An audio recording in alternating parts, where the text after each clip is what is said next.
అహ్మదాబాద్ విమాన ప్రమాదంపై దర్యాప్తు ముమ్మరం చేశారు అధికారులు. డెడ్ బాడీల నుంచి డీఎన్ఏ సేకరణ చేపట్టారు. అహ్మదాబాద్ సివిల్ హాస్పిటల్లో మృతదేహాల నుంచి డీఎన్ఏ సేకరిస్తున్నారు.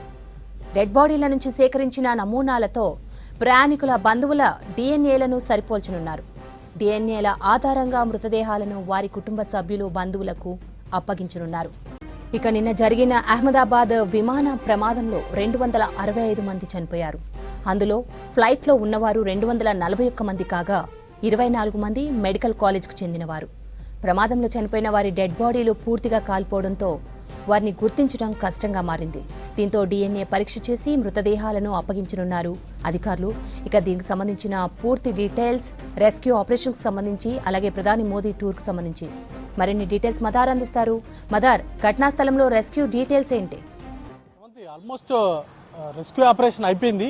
ఎందుకంటే డెడ్ బాడీస్ని నిన్న రాత్రిలే సివిల్ హాస్పిటల్కి తరలించారు. 241 మంది ఫ్లైట్లో ఆన్బోర్డ్లో ఉన్నటువంటి అందరూ చనిపోయారు. ఒక్కరు తప్ప రమేష్ విశ్వాస్ అనేటువంటి ఒక ప్యాసింజర్ మాత్రమే ప్రాణాలతో బయటపడ్డారు. ఆయనే చికిత్స అనేది కూడా అందిస్తూ ఉన్నారు. ఆయనకు సంబంధించి మిగతా ప్యాసింజర్కి సంబంధించి 241 మంది ఫ్లైట్లో ఉన్నటువంటి క్రూ అలాగే ప్యాసింజర్స్ అందరూ కూడా చనిపోయినట్లుగా ఎయిర్ ఇండియా ప్రకటించింది.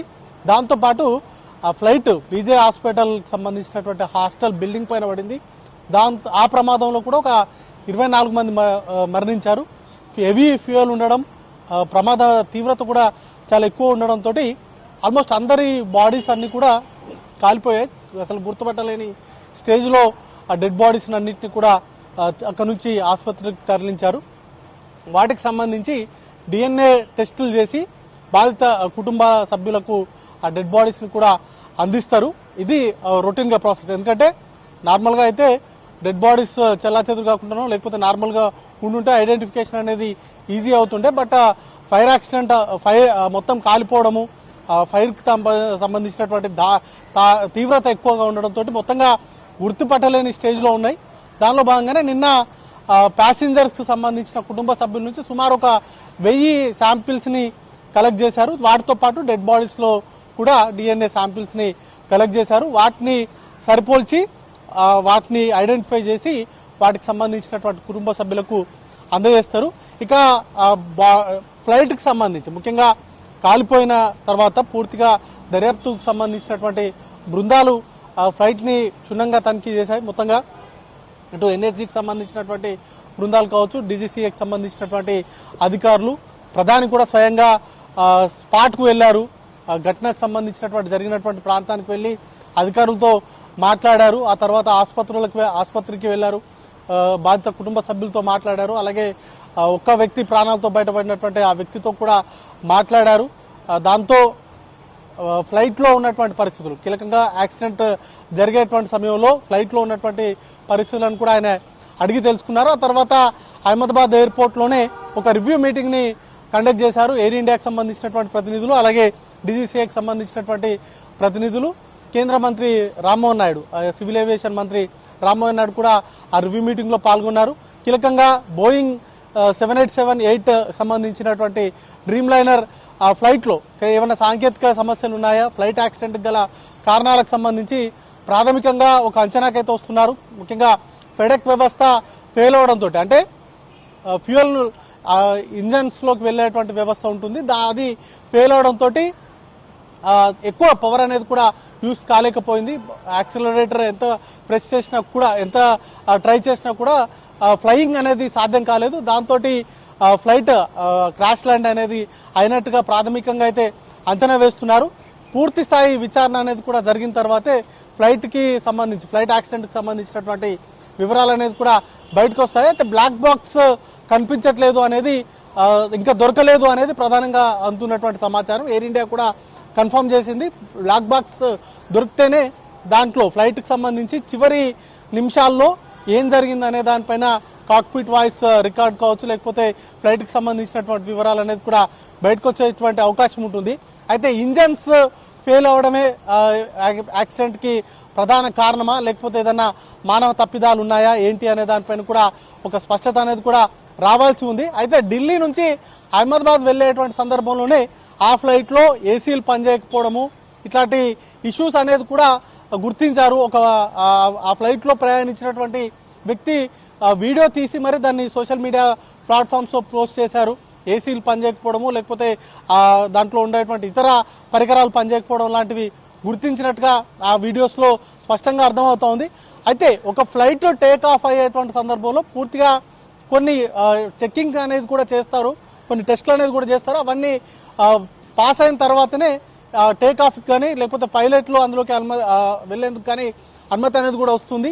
అన్ని అనుమతులు ఉన్న తర్వాత, అన్ని టెస్టులు పాస్ అయిన తర్వాత కేవలం టేక్ ఆఫ్ అయిన 30 సెకండ్స్కే ఫ్లైట్ కొలాప్స్ కావడం, క్రాష్ ల్యాండ్ కావడం ఏం జరిగి ఉంటుందనే దానిపైనే ప్రస్తుతానికి అందరూ చూస్తున్నారు. ఏం జరిగిందనే దానిపైన రకరకాల విశ్లేషణలు ఉన్నాయి.